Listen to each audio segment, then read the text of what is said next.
What's up, everybody? Chris Fluke here. Chris and Friends podcast, episode 3.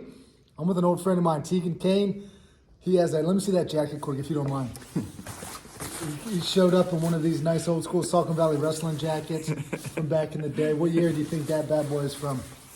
2000, probably 2000-ish. 2000. Yeah, middle school, early high school. I was thinking about 38, and it's not really that young anymore. And but it's not old either. So 2000, that's a long time ago, kind of. Some kids, they're not even alive that I did in those days. So you came in with the old jacket. We go back. I don't know, sports growing up, same school. Went to small school from a small town. From there, basically,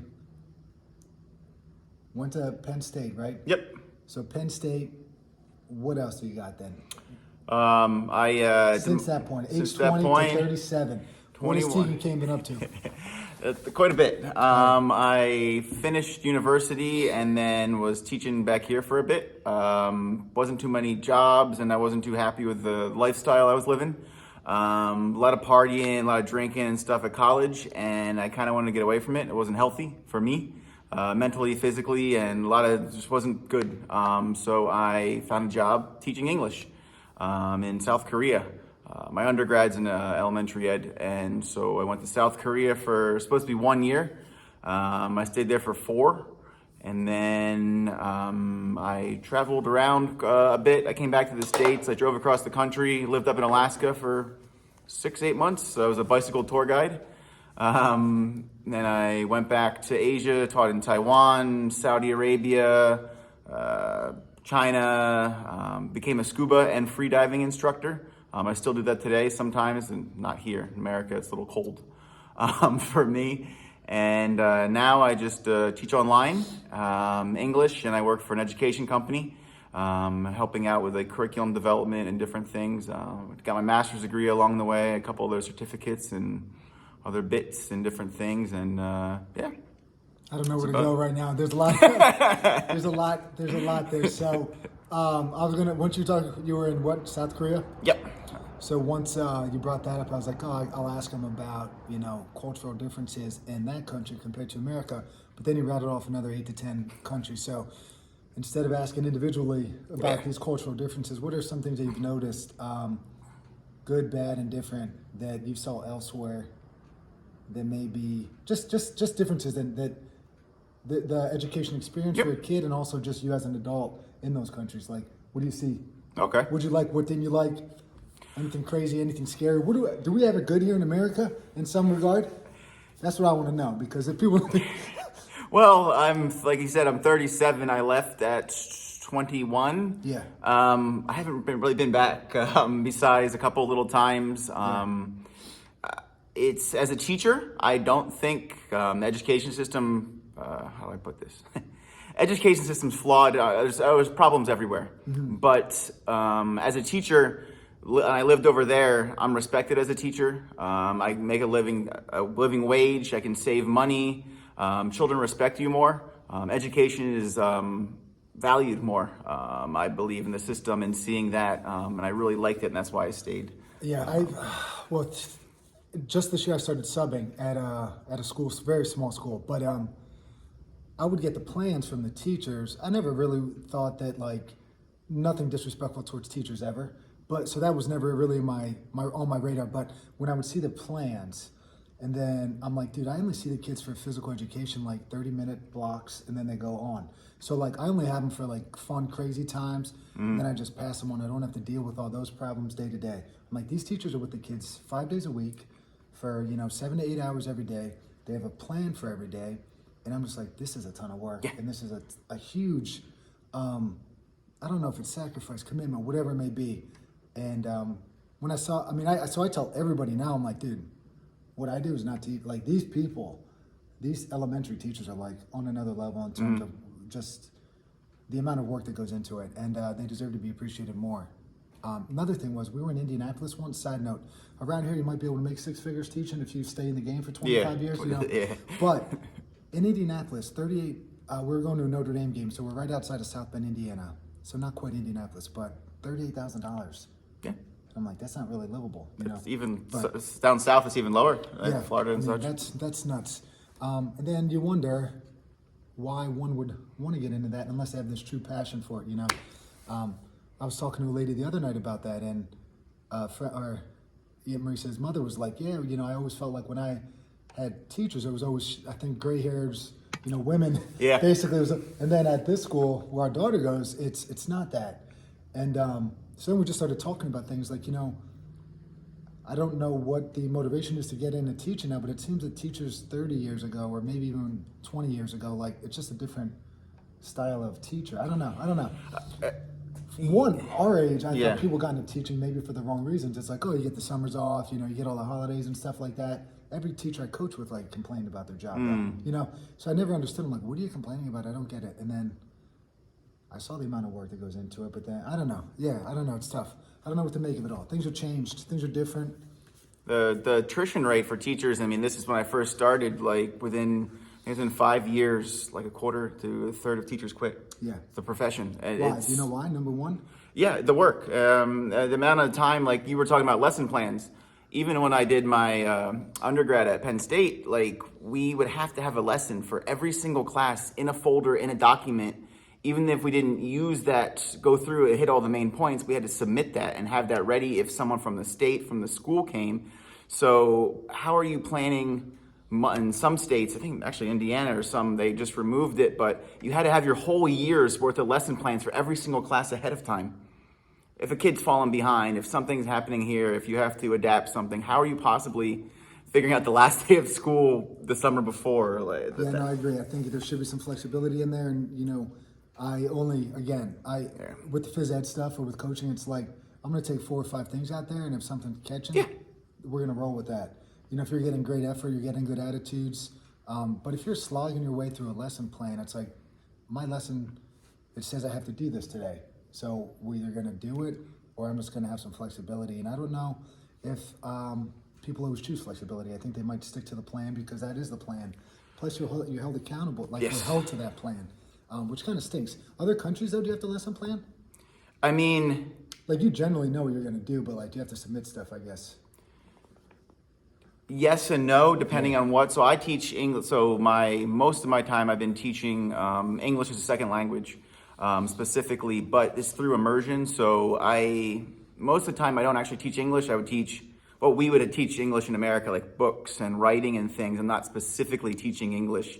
Or like I worked at some international schools. They would teach history, science, math in English, and the students would acquire the language instead of actually just studying the language. Whose history? Like, what would history be? The world history or the country's history? Or Good question. So most of the time, like in Taiwan, they would teach their country's history and also world history. So it'd be like a mix of both. Yeah. Going through that. All right. Yeah.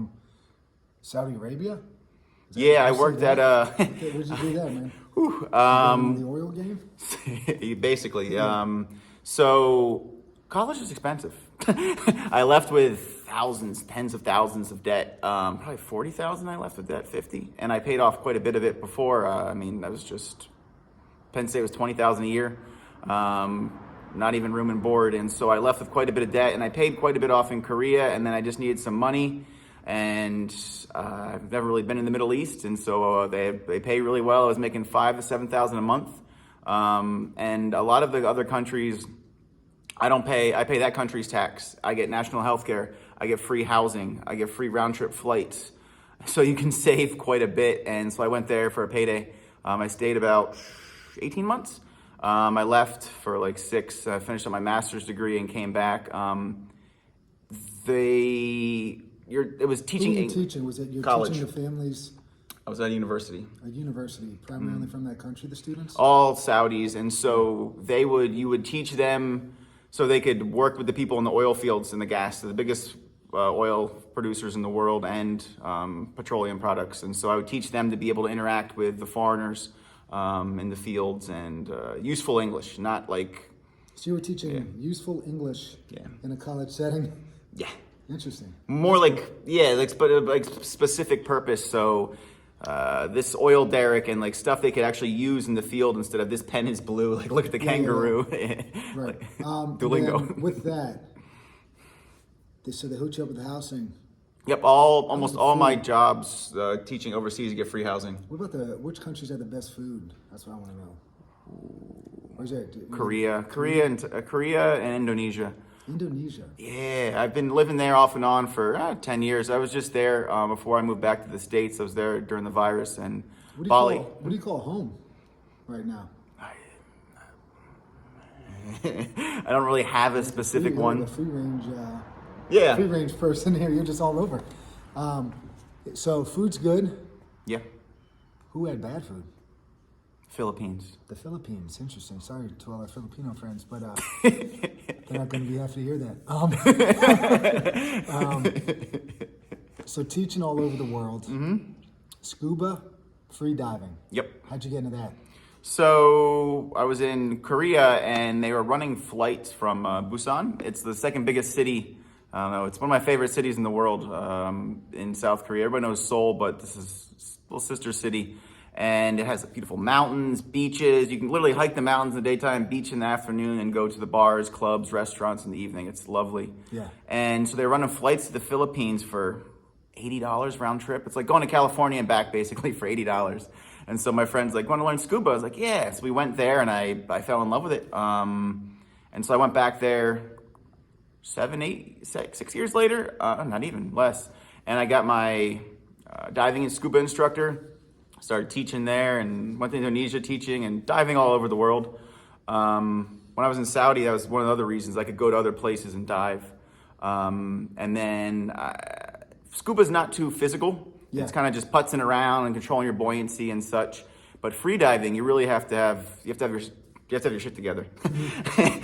Relaxation, breathing, physical. And so I started getting into that, liked it, and moved to Egypt, South Sinai, below Israel. And I became a freediving instructor there. How long did you live there for? I was there for about 8 months, I think, 6-8 months. I worked at Dahab Freedivers. Dahab's the big town, not big, but a small town there, yeah. Wait a second. Big town or a small town? Depends what we're calling big town, number-wise. It was one of that country's bigger towns. In that area. In that area, got it. Yeah. There's a lot of interesting stuff going on here. And then one of the main reasons is that you're taking on the Appalachian Trail. Yes. And I always thought it was a crazy concept to try this. It is. All right. Not try it. You'll do it, right? So yeah. I also had a question. Is it a prerequisite to get the beard going for that hike? I feel like that's a common kind of, yeah. That's a common trait. Is that just for the look, or is that some sort of protection from the elements? I haven't had one in a while because being in tropical countries, it's just hot. So I always usually have a mustache. And about when I moved back to the States, I kind of wanted to grow a beard, and so I just started. It's cold here. I'm not used to this cold. Yeah, how many months of growth is that? 4. So you're gonna hit the trail in March. Yeah. Are you going to keep the beard for that? Oh yeah, we're gonna keep going. We're not gonna even clean it up. Interesting. Yeah, we're gonna. At the end of this, look like a deranged homeless man. So what is that? Yeah, I mean, isn't that not? That seems to fit the stereotype of somebody you might see out there. Yeah, that's about right. A guy who hasn't shaved in months, and I don't know. I got like 1,000 questions about this. Number one, how long's the trail? Where are you starting, and how long? What's the trail? It starts in Springer Mountain in Emmaculla Falls in Georgia. And it finishes in Maine, Katahdin, in northern Maine, and it's 2,200 miles about. Do you have a plan, a timeline? 3 to 4 months. I'll be moving on a good click. I've been gaining weight. I've been lifting a lot. Recovering. I had a little injury in the leg, and then that's feeling great now. So I'm in the best shape I've been. I hurt my anterior tibialis tendon. I overdid it. I also run ultramarathons. Oh, yeah. And I injured it on a 70, 60K, 55 mile course. It was up and down a volcano in Bali. And just going down the gravel, I just kind of injured the muscle. And so I've been recovering from that and physio and being diligent. And it's been going well. Just trusting the process and dedication. Trust the process. Yeah, I trust that process. Those physios. That process may be, yeah. They got to bring you back to life, right? Yeah. Because you got 2,000 plus mile trek. Now, what You got a lot going on here, man. Ultra marathons, what's the longest one you've ever done?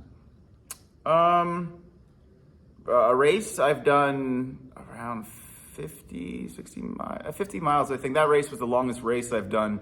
A couple of years ago during the virus, I came back from Bali and Indonesia, and I was working on a farm in Colorado, and then I drove around the country. I was living in a van by choice.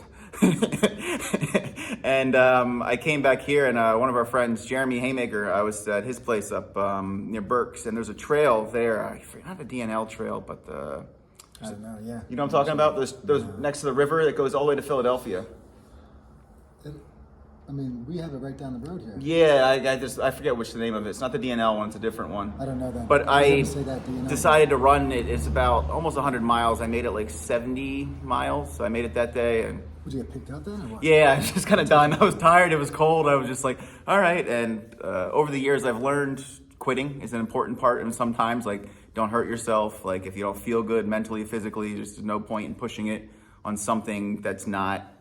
Just take care of yourself first. It's more of a strategic plan rather Yes. than quitting, I feel like. Yep. It's like knowing when to say when. Yes. So with the hike then, what's the plan? Food? You talked about gaining weight. Yep. How much do you want to pack on before you I've go gained on? 20 pounds so far. But what's the goal? Is that it? That's it. Yeah, what's 190. I feel I'm light enough now and strong enough that I feel like it's a good weight. It's taken me 4 months to gain this much weight, and I hit the gym 3 days a week, but about an hour and 20 lifting, and then I run 30 minutes after that. I was at cycling before, and then the other 3 days I run about 6 to 10 miles, and I'm still like a 10K. I can still do 47 minutes, so it's like 7 miles. I can still keep a good pace, and I don't think any more weight. I think it would slow me down more than it would. So I think 190 is good because I'll probably lose 25 pounds. 3 to 4 months, so 5-ish pounds, 5 to Yeah. 7 pounds a month, maybe. Yep. What is there even what's the likelihood that you're able to maintain What do you in mean? that first month, like your weight? Like, what are you going to be consuming to even try to attempt to maintain close to your starting body weight? I'll just be losing a lot because. But, I mean, what are you going to be packing to eat, I guess? Yep. So I am a vegan, and so gaining weight, it's not. You can get all your nutrients and everything. It's just the quantity of food has to be a lot more. And on the trail, it won't just be as accessible because a lot of people will just be eating garbage food, pizzas, and they get into town and just a lot of instant stuff, which I'm not against. Everybody has their little vices and things, and I'll be eating some instant noodles and things, but I try to eat clean and healthy and less processed food. So peanut butters, oatmeals, fresh vegetables when I get into town, just scarfing those down. It depends on it. Every shot, like every time you go into town, every store, grocery store will have different things. So it's kind of whatever I feel like, whatever I can. I'm just going to be eating as much as possible. How much weight are you going to be carrying in your bag? I have my bag now tuned up. I've done a couple hikes, about 15, 20 miles. My bag weighs 19 pounds, about, with just base gear. What's the base gear? Yep. Sleeping bag, tent, camping stove, clothes, water filter, little first aid kit, rain gear. What's the water filter? Is that one of those straw type things? Or? Yeah, I have two. One's a Sawyer, it's called. You can hook it up to like a smart water bottle or anything of that nature. And I also have it's like a version of iodine tablets kind of thing. They used to have this shaker that you could use, and it's basically iodine and other stuff, but with the meth heads have ruined that, so you can't really get it in America anymore because they keep taking it and turning it into meth, so they don't sell it in the States anymore. So you can't buy that because it's a byproduct of some illegal activities. Because people, sadly. What about electrolyte type stuff? Is that like part of the procedure as well? Interesting you say that. So running ultras, living in tropical countries, I'll float 5 pounds a day there a lot just because of the warm, and I'm a heavy sweater. I've measured my sweat after runs and things, and because when you're running for 8 to 20 hours, sometimes you have to make sure you know how much you're going to lose, intake and things. So I'll need some electrolytes. They have little packets and sachets. A lot of those are just glucose, just sugar. I think a lot of this stuff, again, the processed stuff is overrated. If there's some nicer ones out there, if I have those. If not, just making sure, like I put a pinch of salt in my water in the mornings, just a little bit to get me going. But yeah, I mean, Gatorade, with something this long and this possible, if it's around, I'm gonna be consuming anything that I can whenever I can. What's March?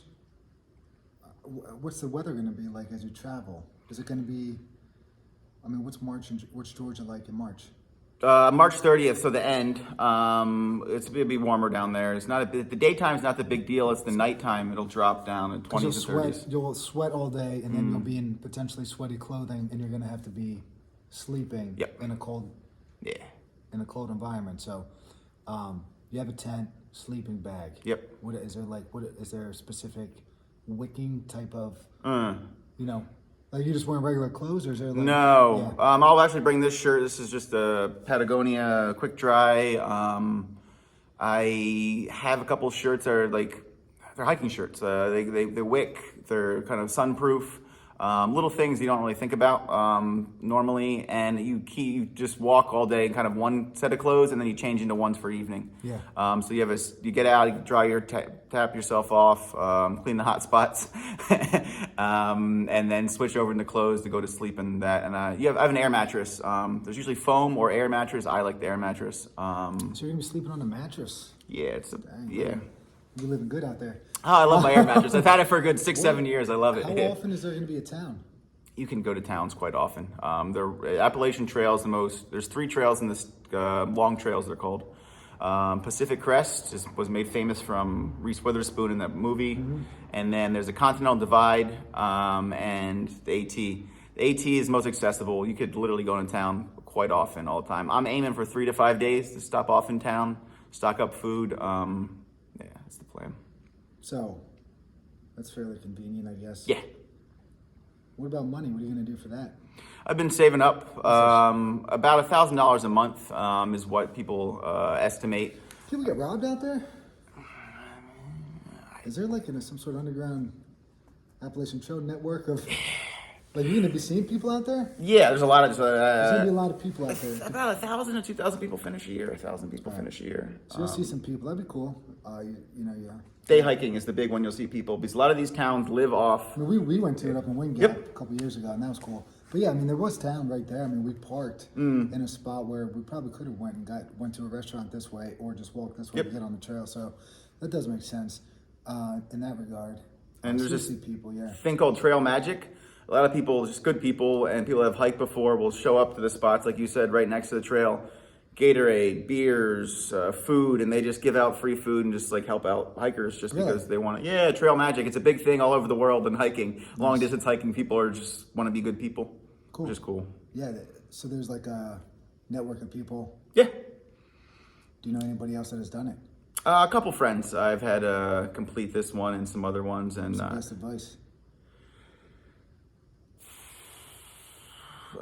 Be as light as you can, and just get up and keep going every day, and try not to take any zeros. Just keep on moving. What would you do on a 0 day, man? Just lounge? Yeah, some people go to hotels. There's hostels, kind of they're hostel hotel type of things that are just for the season for trails. So don't take a 0, because once it happens once, does that get contagious? I mean, you can take some zeros, but I think it is. It's one of those things because it's very easy, because it's a very communal activity, hiking the trail, and you go into town. And it's like, let's have a beer. Let's have some food. Everyone just kind of sits around. You kind of get lethargic, and then the next day you're going slower because you've ate a ton of food and stuff. And so just trying to keep on moving forward. It's like the cliched analogies. Just one foot in front of the other. Yeah. Keep moving forward. That's one of my mottos, actually, from Born to Run. When I do long trails, just put one foot in front of the other and keep going. Ultra running and all sorts of things, marathons, that's basically what you have to just keep doing.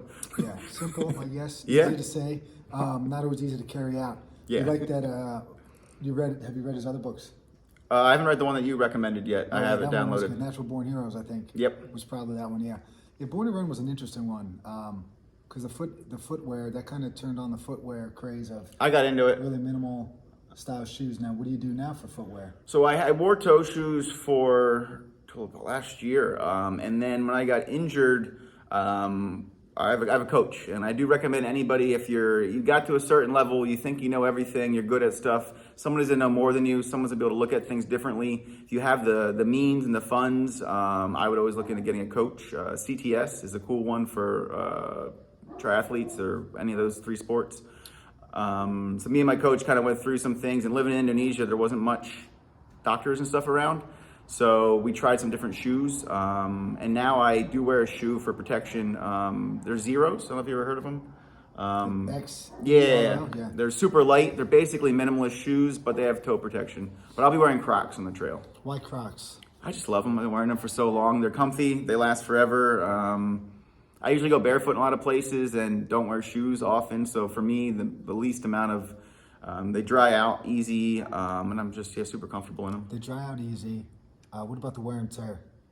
They'll last 500, 1,000 miles, depending on. And then what? You gonna buy some in town, or are you gonna take a couple? So you can also, there's another option which I don't plan on doing, but a lot of people ship stuff to the post office boxes. You can get stuff sent for general delivery and pick stuff up. So if I need a new pair coming up and I know that, and I have a pair that I like, I've been trying a couple different pairs out. I'm gonna get them just sent to the thing.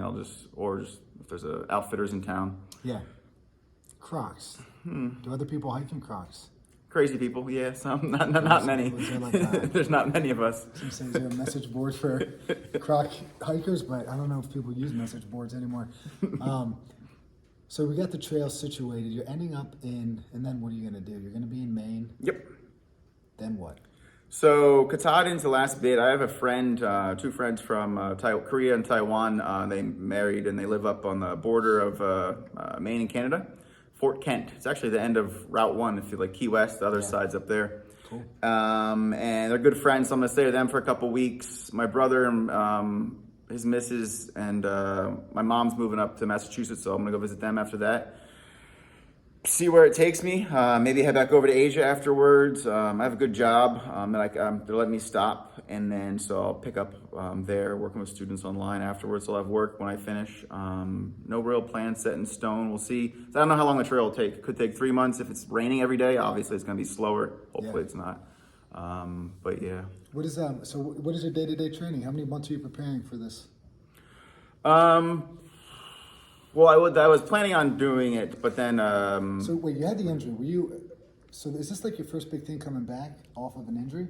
Yeah. All right. So you probably had to build up some sort of base again, right? Yep. After the injury. Yep. And that was what, a couple months ago? The injury happened probably about 8 months ago. But then I couldn't get to a physio until I got back to the States, and then getting to a doctor here was a nightmare. After 2 months, I finally got insurance and different things, and so I could go to the physio, and I did that for like 2 months, 2.5. And then we got to a good point where we set a program up, he worked with me, and we set a plan for being able to recover and go at it. And then what are you doing now then? Would you say you're close to 100% with the injury?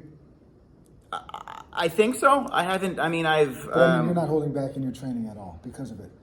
No, and I'm not like running, I'll do 80, 90%. I'm still not, in which rarely in training anyway, you do 100%.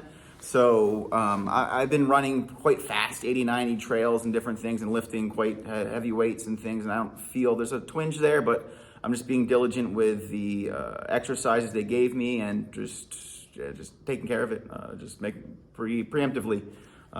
Keeping it in good shape. So you have a few months to prepare, and then what does it look like each week for your training? So 3 days I go to the gym, lift, do the exercises, and then I do about 30 minutes of running, 30, 35, it's called fartlek. Speed play, it's a Swedish word, it's a fun one. So I'll just run, I don't know, if I feel like going, 9 miles an hour or 6. I don't usually go below 6.5. And just kind of sprints and up and down for that. And then today I did 11K, 7 miles, an hour, just a solid state running, that type of thing. And then tomorrow I'll probably do 20K, so 12, 15 mile hike with a 30 pounds pack on, just to feel the gear, feel it on you, make sure everything's fitting well, because that pack's gonna be on you for all day for months. So you wanna make sure everything is working well and you're comfortable with it all. How many K do you plan on covering a day? What's a normal day on the trail? The elevation changes with the weather. I'm hoping for between 20 and 30 miles a day. Are you doing anywhere near that now, or do you plan on getting anywhere near that total prior to you're not going to do a 20-miler? I mean, hiking, yeah, I'll do it like one day, but not back to back or No, anything. like once a week, you know? Yeah. Once Is a that week part I'm of doing it? 15. So once a week there's like a 25. longer hike? Yep. With all the gear, and probably more than I have. Like, so last week it was 32 pounds. I did 15 miles. So like, but probably I'll be more around 25, 26 pounds on my back, but just making sure everything feels good. Yeah. Yeah. And you're sleeping out in the elements, always in a tent? What do you do? Yep, in the tent. Yeah. In the tent? Yeah. What do they call that, cowboy camping or something? That's like with that? no With tent. That's no just tent. sleeping You ever do bag. that? And, yeah, I've done that before. Yeah, depending That's on. not part of the plan on the trail. No, there is huts along the way. Really? Yeah, tons of huts. Homemade? Like No, like the trail, the conservancy. Yeah. They're all over the place, and you can stay in some. That's why the Appalachian Trail's quite social in some aspects, but I really value my sleep. I'm kind of a sleep nerd with type of things, and so I like more quiet and go to bed when my body tells me to. So like other people around and stuff. I mean, I will, but unless if it's like raining hard or something, I'm super tired. But I prefer just to kind of hang out in my tent and read and pass out. You taking books with you? I'll have a Kindle or an iPad or whatever. Oh man, you taking some tech out there? Yeah, so you have your phone. That's I forgot the weight. That's another pound. A battery, your phone, battery, phone, chargers. 'Cause when you get into town, you go to a mart or whatever, and you plug everything in. And say, hey, can I leave this here? Go to your shopping, eat, and then charge up as much as you can. Is there solar? Are you going to take a solar pack of anything for energy or electric or? Appalachian Trails they call it the green tunnel. It's just not enough sun. If you're on the Pacific Crest or the other one, there's a lot of sun, but it just wouldn't. It's kind of wasted weight. Yeah. So a good quick charger, good cables to do that. What about food and drink then? What are you going to be cooking up? Do you drink? Do you drink hot drinks when you're out there? Yeah, I like a nice cup of coffee. You're gonna take coffee? Yeah, like in the morning I'll have a nice cup. It's probably some oatmeal in the morning, peanut butter, whatever, get the calories in. What do you have to, I mean, the hydration thing's got to be tricky. Not particularly. There's a lot of, thankfully it's been raining. You have to have yourself stop and drink, I assume. Fill up water? Just always being, if there's an opportunity to get to Yeah. You'll probably find one almost every single day because it's been wet this year. Last year there was an issue with some spots being dry, but yeah, there shouldn't be an issue. And I'm from living in tropical countries and running as much as I do. I'm quite good on hydrating and knowing when I'm thirsty, drinking before I'm thirsty. Cool. Yeah. 3 to 4 months out in the wild. I don't even know. What are you most looking forward to, and then what are you most concerned about? What am I looking forward to? Just being out in nature and a little bit of solitude. I know there'll be people around quite a bit, but just it's been quite a tumultuous last year with the injury, and my pops died, and that's why I came back to the States to deal with all of that and selling the house and stuff, and just kind of getting back, not working, and just kind of doing my thing, which is exercise and having a goal in mind. I'm a very goal-oriented person with something and finish it and challenging my body every day. Worried about or yes, or if you don't have a concern, like what are the big concerns with taking on a trail like this? I remember somebody saying their footwear, terrible blisters. They had to call it quits basically because their feet got tore up. What other kind of potential annoyances can show up on a trek like this? A lot. Like, so you said footwear is a big one for people. Being fit, which is a big thing for a lot of people. Do you feel like you're fit right now? Oh, yeah. So if you were going to leave tomorrow, no problem. You feel ready? Yeah. Mentally for a lot of people, being by yourself and not around loved ones and different things is a big issue. Nutrition, again, it's not that all these things are overblown. I just think people look at nutrition incorrectly a lot of times. Like, I ate something, or like, I think what you eat is kind of how you feel. If you're eating good food, you're feeling good, your body's recovering, less inflammation. But like a lot of bad food, you go into town, you're eating hot dogs and just like a lot of garbage food. Yeah, it's calories, but is it good calories? How are you gonna feel after that? Yeah, I guess that's always that debate too, where calories are needed. Mm-hmm. But how readily available are good calories going to be? Yeah. And then especially with just the breakdown of muscle and things of that nature, is there high protein, high fat foods that are like recommended for this, or is it all glucose, carbohydrate stuff that is the emphasis? Or a combination, which I'm sure is probably the answer. Combo. Yeah. And a lot of studies and things have been shown now, so back to the ultra, you need some fats and you need to have those for more long distance to keep up your energy and do things where a lot of people go with the carbs and the sugars. There'll be a lot of instant noodles. This amount of, peanut butter is going to carry a lot more calories than that amount of Exactly. whatever. So if you're, every day you're going to be, do you know what the calorie average is in terms of what one should consume to even stay close to maintenance? I'm taking some thousands, I'm assuming? Yeah, I'm guessing what I will be having to do will be 2 to 4 a day to keep up. 2 to 3 minimum. We'll see. We're just trying to get that down.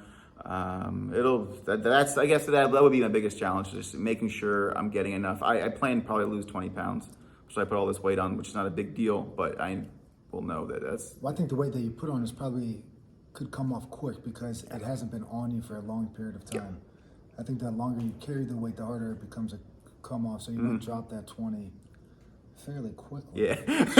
I know. I know. Back to where you were, but I think you need to do it though, right? Don't you need you need to pack on some pounds? Yep. The climate should be fine. You're starting in a warm spot, and then you're finishing in the colder climate. But at that point, it'll be summer. That's bugs are the main issue at the end of the year up there. The flies. Flies or mosquitoes? Those little gnatty things, you don't stop. Yeah, I mean, you put a bug net over your head and just keep on rolling. Mosquitoes aren't super. They can be bad, but yeah. And then what about with nighttime in the tent? Yeah. Is there bug issues there or no? I've learned getting older. That piss me off if you're trying to sleep and you're just swatting bugs. Drive me crazy, and that, like I said, my sleep is my big thing. So for me, I have nice gear. A lot of people don't have a lot of money and different things to spend, and I understand that. But I have a nice tent, a rain fly. I know how to use the gear. I know how to get in and out of a tent. It's little things like this that I've been doing for years that I'm prepared for little things like that maybe the person that hasn't spent a lot of time living in tents, doing different things, a lot of time outside, could run into an issue with that. All right, man. What else you got for the trail? Anything? You think you're physically ready? Why are you waiting until March? So we're selling this house this month, end of the month, and then I'm going to see some friends. Western Colorado, I'm going out there. It's nice. A friend, Hope. I met Hope before, a long time ago. See her, and then I have a couple of friends from overseas in Michigan, northern Michigan and central, and then Tennessee. Just seeing some friends. Yeah, I have some free miles. And so there's no strategic March 30th is the time to do it. Because my buddy has the time off. He's a teacher down there, and he's going to drive me to the trailhead from outside Nashville. That's what went into the decision. Yep. Is when your buddy could give you a ride to the trail. Right. Basically. So there's no real good strategy on the climate. No. It just works in the schedule. Yep. When you were living in a van. Yeah. Why? What kind of van? Huh? What kind of van? Ooh, it was a great one. It's a 2005 Dodge minivan, like one of the slidey doors. So when I came back to the States, my buddy, friends from Alaska, they had a hop farm. One of the only hop farms outside of Oregon. Like 70% of the world's hops come from Oregon, something like that. Don't quote me. But he has the only hop farm outside, and he's like, hey, I need some work. And the virus was just like kicking off. I didn't feel like hanging out in Indonesia. They were closing down. Yeah. So I just came back. I lived in a tent for like a month and a half. And then I was like, I need some wheels. Where did you live in a tent? On the farm. Next to that guy's place. Yeah. Next to the field. Did you get a yurt? You ever see those? Yeah, there's a guy actually like 100 yards away lived in a yurt. There's some dude down the road like 8 minutes away. They got a yurt. I don't know what it's like in those things, but I don't know. You get to live in something very minimal, right? Yeah. Trying to live a simple life, I guess, which is a good life to live, I think. So you're living in a van in a tent, also at a hop farm.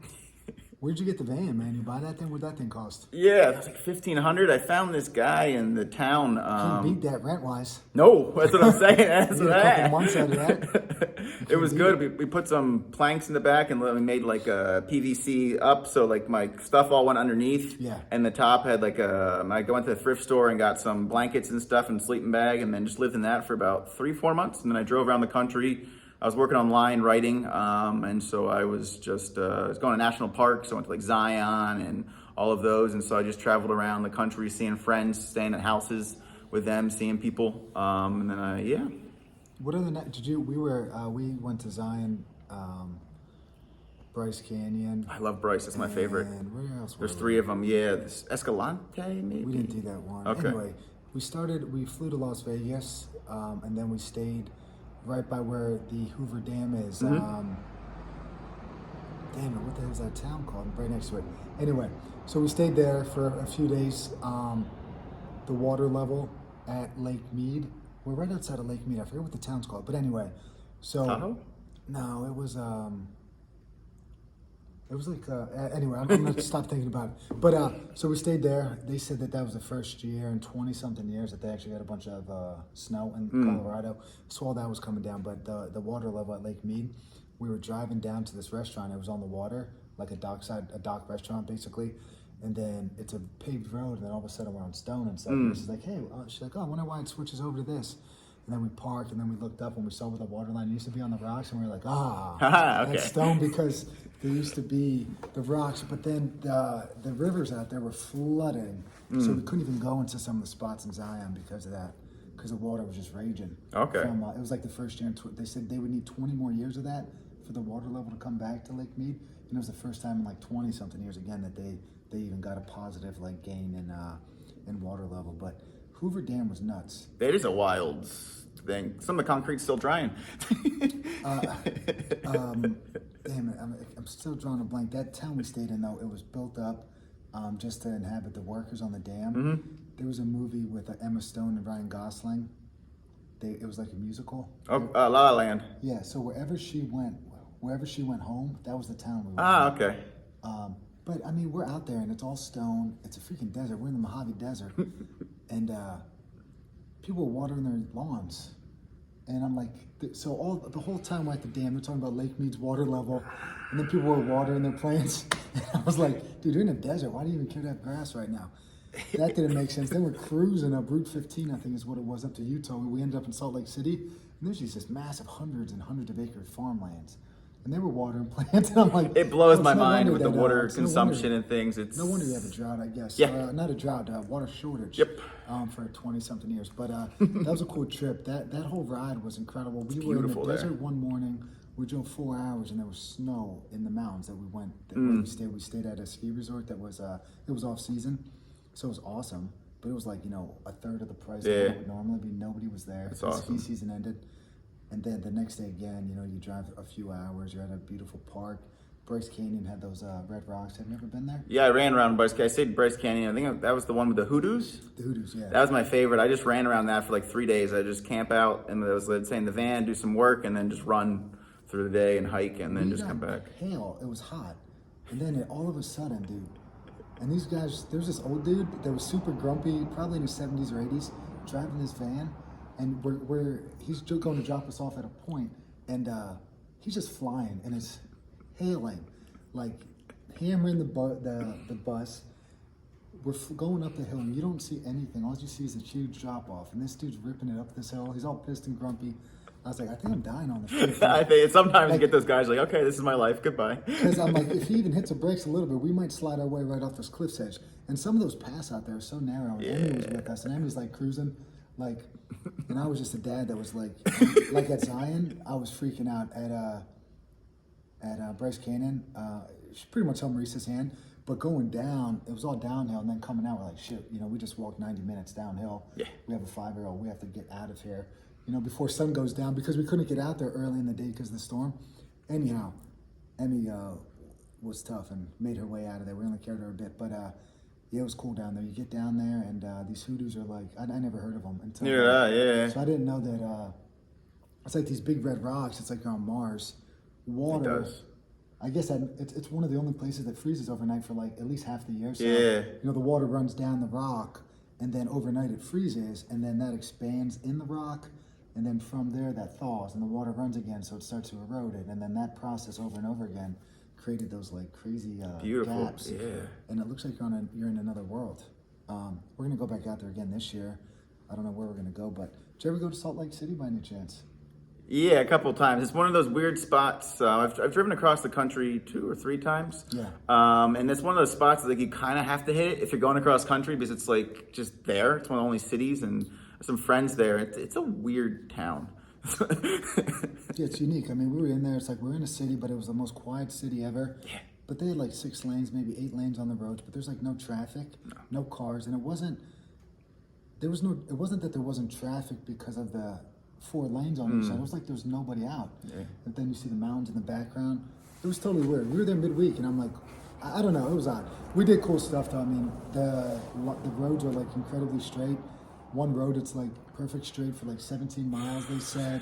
I've gone on some of those roads in the backcountry, and you're just like this. Like you're not even tired, but you're literally, like you said, going straight, and you don't see the end of it. You're just kind of like, just I have to get out of the car, walk around. Whenever the Mormons put that place together, it was perfectly, all the intersections were like perfectly perpendicular and all that stuff. But that was cool, I think, anyway. Not that all of the other stuff that went into the trip was more exciting than actually staying in Salt Lake City, I guess. It's not a great Huge city. homeless population when we were there this past year. Oh, it was so sad, man. We left, so we stayed with like 15 people, and at the end of it, they overbought food, the people in the house. So we were like the last ones there. So we're like, all right, we'll take the food and we'll go somewhere. So, I mean, I parked somewhere and I just get out of the car and people are like kind of looking at me. And we found, it was basically a church and there was like a courtyard kind of there. We didn't know that was there. We just thought, we saw like, 8 to 12 people. But then when we went back, there was like another, 30 to 40. I mean, the dude is in a wheelchair. I mean, guy got up out of his chair and just went on a dead sprint just to like go down there. And it was like, they were just like zombies. And it was like, man, it was, I mean, Marisa was like crying in the car. It was a crazy thing to see. I don't know how they end up where. It was just a strong population, and yeah, I didn't expect to see that. It was right by where we were in Salt Lake City, but it was just there's a huge homeless population. It was surprising, and I guess it's more common than I mean, living where I live out here. You don't see it as much. I'm not seeing it. There's like a guy here and there in Hellertown or something, but like, yeah, I was surprised to see that. Interesting you say that. Like overseas, it's one of the things you don't like. I mean, when I'm talking about, just talking Korea or Taiwan, you don't see as many homeless people. The government kind of takes care of them more. They have different areas, and like some people are homeless by choice. And so it was one of the things that I would do. I'd get on my bicycle, and the school I worked at, I would raise stuff and collect stuff and give stuff out to people, tissues and food and different things. But it is one of the first things I noticed coming back here after living over there, how many homeless people there are. And it's a big issue, mental health and everything. I think that leads to a lot of it. Is there, I mean, do you see that on the trail, do you think? Like, do you think you'll see that? Is there homeless people there? From what I've gathered, you see some that live up there in the areas and there's stuff. Huts and stuff. I mean, you said there's huts. Like, I mean, is that something that they don't have it or no? They wouldn't go in there. The Park Service would probably kick them out. Yeah, but you'll see sometimes the people, I'm not that funny, but criminals like will escape and hide up, and then so there'll be warnings. They'll get like a text like, "Hey, there's a guy hiding out in the trail. Like, be wary." I'm not too worried. I'm male, bigger. I'm fine. Trekking poles are quite a good weapon if need be. Not that I plan on using them, but yeah. All right, so hopefully, what about animals though, man? What do you plan on seeing out there? Only thing that would be of worry would be black bears, but in general, they're not really. What do you have to do with your food to prevent a bear getting nosy? You're supposed to put it in a bear hang, and some places have bear boxes and stuff. You don't want to be the dude that let food out. I'm not gonna leave food out, but I'm not throwing up a rope every night and I'll put it in my tent. I'll have it wrapped up in like an airproof bag and stuff, sealed. Under your pillow. No. The end of the tent. But yeah, I won't have food out. I won't eat in the tent and that type of thing. But I mean, I'm not saying it's overblown, but I think a lot of people are irresponsible, don't know how to do, so they'll finish their food and throw it right next to the tent. So obviously eat further away from the tent, take care of things like that. I just don't think people know the 101, and then other people are overly cautious with different things. Some people carry bear canisters, I'm What not. is that? Just to protect and for the scent? You put it in a canister? And they then, can't get into can't it in get to theory, so they just bat it around, and so but So they they'll hang carry it. they'll carry the canister? Yeah, and it's not small. Yeah. Well, I guess they feel that it's worth it. Yeah, and that's fine. In the phrase of the AT, the big one is hike your own hike. If you want to carry tons of gear, if you want to do this, you want to do that, that's fine. Take some selfies at every stop. Go right ahead. Yeah, I'm sure that's gonna happen. Yeah, you'll see something out there, especially if you look homeless. Somebody might want to catch one with you if you got the long beard and look like you haven't found a shower and Won't be any river. I'm taking advantage of that. I'm jumping right in that river and cleaning up. I wonder what the temperature's like in those waters that you're going to be having to jump in. Are you cold plunging right now at all? I have. I've dabbled it. It's a big. The free divers do a lot of it. Just to lower the heart rate and everything. Your mammalian dive reflex kicks in. But I mean, I'll do it occasionally. But when it's cold, I'm not cold plunging. No. I'm in tropical things. I don't mind sitting there 10 minutes, 0 degrees, but I'm not hopping in. You're not doing it. What else you got going on then? Obviously, you got the trail.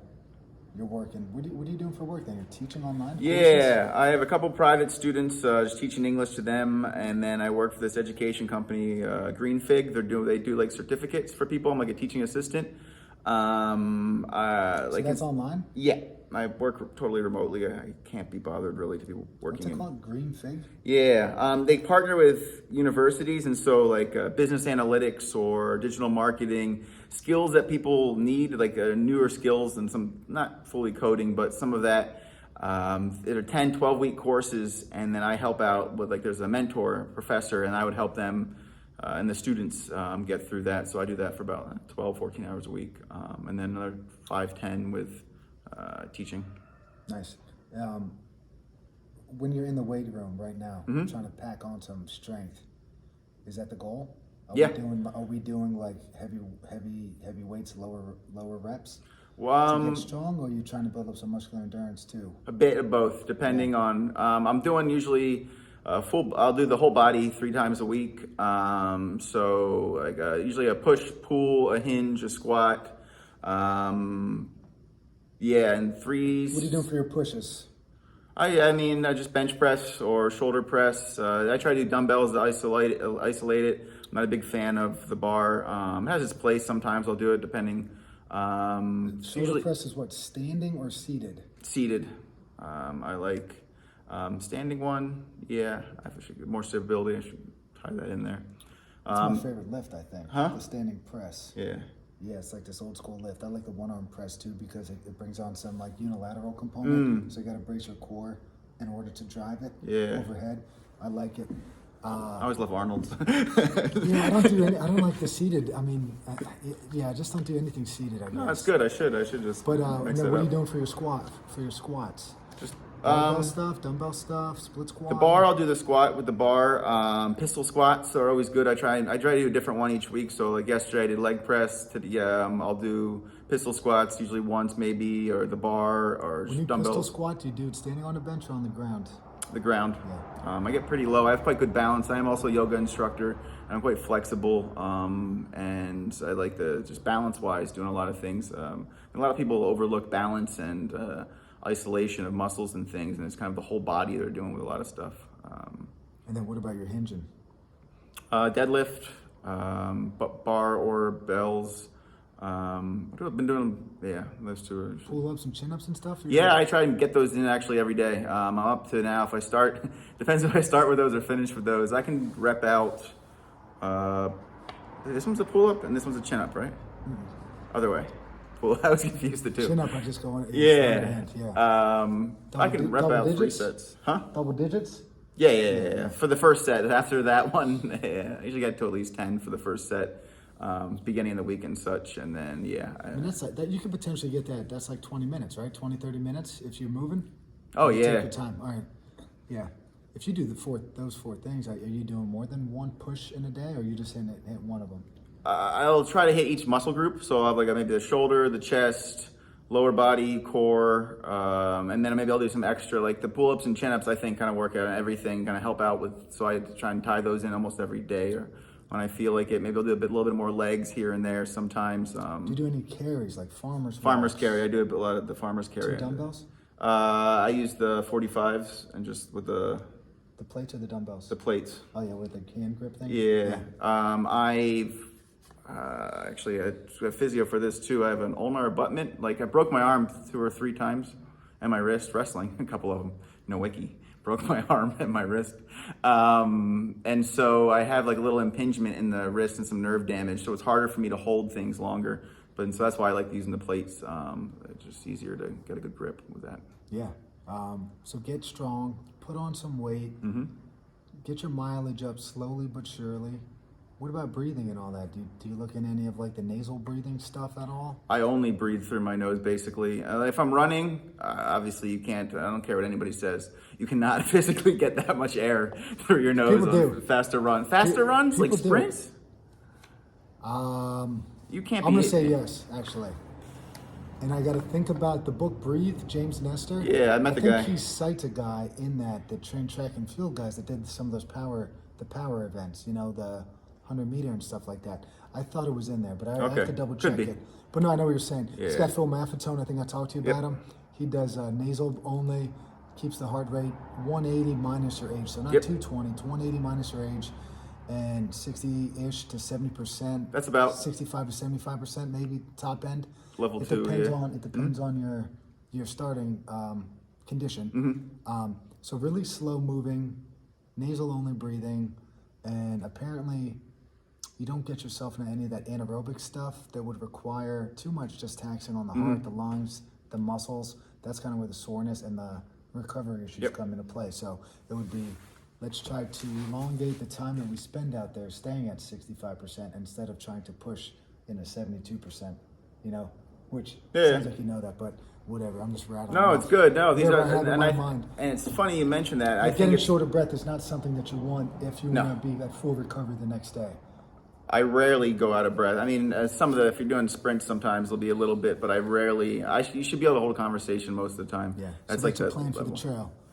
You take on a hill, you're gonna walk the hill, recover a little bit. I mean, what's the elevation factor like out there? Nothing really. It's not too big.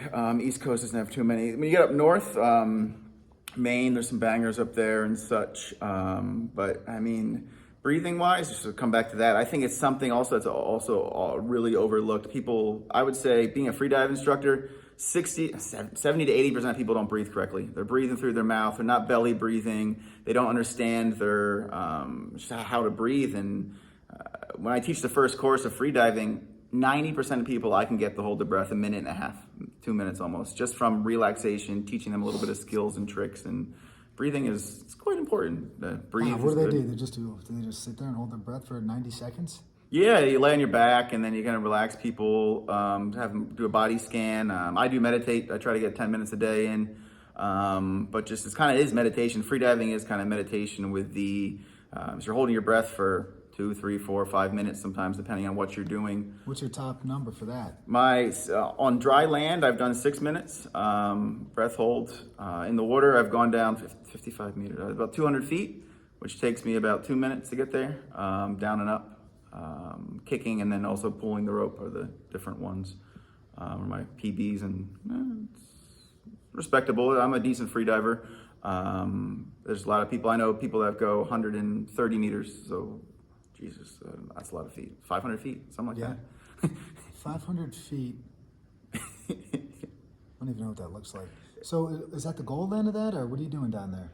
It depends on what you want to do. So you getting fish down there, man? Some people go spearing, and then, that's where you hear a lot of people with accidents and blacking out and freediving because they're hyperventilating, which you should never do freediving, Mr. Wim Hof. So people think they can Wim Hof, and they go freediving and they black out. And this is where deaths and issues happen. But like when you have the urge to breathe, you should come back to the surface or most of the time. You can't go, don't you have to, isn't that a process coming back up? Like you can't just swim straight up? You can. Because you're doing it quick, so it's fine. I mean, nitrogen narcosis is you get confused, but you're talking about... I'm talking about the pressure bends. situation. Yeah, so every 33 feet, there's 1 atmosphere. So the Earth right now, we're at 10 meters, 33 feet, 2 atmospheres.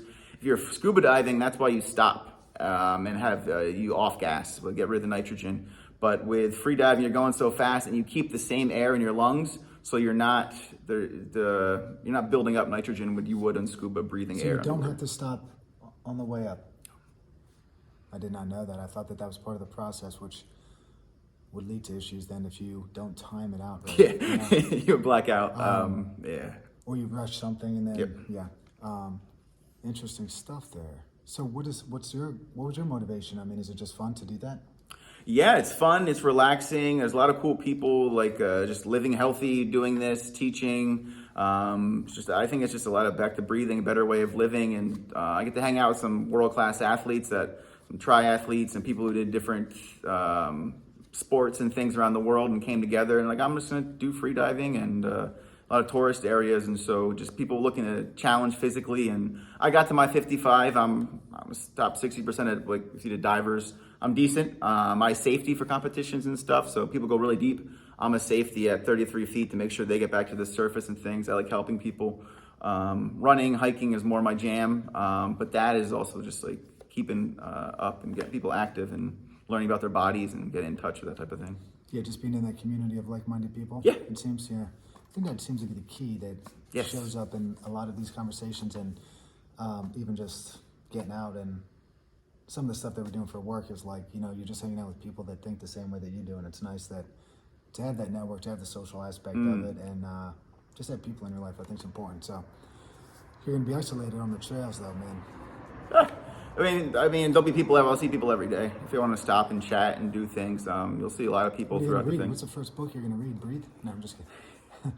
Where'd you meet that guy though? Huh? Where'd you meet him? Dahab. Conference or something? Dahab, free diving. He came down. Does he do it? Or is he just there talking about He breath? talks about it. Maybe he did free dive. I don't remember. I only met him briefly. He's always around the diving circles, and a friend of mine runs a podcast, Free Dive and Thrive. He interviewed him before. And then, sorry, I got sidetracked there. What's Yeah. the book you're going to read first, man? I don't know. I've been playing a lot of audiobooks. There probably won't be too much reading at night because you'll just be dead tired, eat, chill out, and then pass out and wake up. So audiobooks, I'm taking suggestions if anyone wants to give me more. I want to have plethora of audiobooks I'll be listening to throughout the day. I listen to a lot of podcasts, so I got a wild period of history that I'm reading about. The 1800s. yeah. So we have this from sea to shining sea. Okay, yeah, you told me last time, We're yeah. going to expand west, all right? But we don't take into account that there's American Indians out there. No. All right, so you have that dynamic from, 1800 to like early 1900s. And you also have mixed in there the Civil War. So while this, Oh, yeah. that's 1850, Yeah. whatever, late 50s, I think early 60s. So this period of time, people are hunting Indians. Like, Yeah, they're killing a lot of crazy, natives, wild. yeah. The Texas Rangers were like, you get paid by a scalp type of Yeah, they were situation. bad. So it's all these people in their 20s, go west, you have the gold rushes, you have these little boom towns that pop up, immigrants coming in to go get their land grab somewhere, right? Railroad. All of this crap is going on in the 1800s. And every time I'm reading this stuff, I'm like, it's such a wild time. And the whole country's wild. And it's not that long ago. No, it's not. I mean, that Killers of the Flower Moon movie that's Yep. out now, the guy, Ernest Burkhardt, I don't know if I'll spoil it, but anyway, somebody gets arrested. Yeah. And he died in my lifetime. Yeah. From that, story, which was early 1900s. And, yeah, I mean, it's 2 generations for some people, maybe 3, maybe 1, depending on your age. Not that long ago. I mean, yeah, the Revolutionary War period, crazy. Then you got the 1800s, crazy. And then, I don't even know, I think my next step, then we'll get into those early 1900s. We got the World Wars kind of get introduced then. Tossing those in there. Holy crap. I don't know. I might need some more lighthearted stuff. But Killers of the Flower Moon, good book. But Empire of the Summer Moon. It's about the Comanches. Okay. That was good because it tells a story of like these guys on horseback and gals. Dude, if you were going out west like how you did now, like if you were that guy in the 1800s and you had like, you and your crew had like 50 horses, Yeah. they would steal your horses and just leave you there with nothing around. And you have nowhere to go. So stuff like that's going on. The Comanches would have thousands of horses with them. They were expert. Nice. They would be shooting bows on horseback on the side of it. Their one foot hangs onto the saddle. Oh, yeah, and we're they'd nice be, with like that. shooting underneath the horses, pretty much underneath their head and And stuff. that's how Genghis Khan took over a third of the world.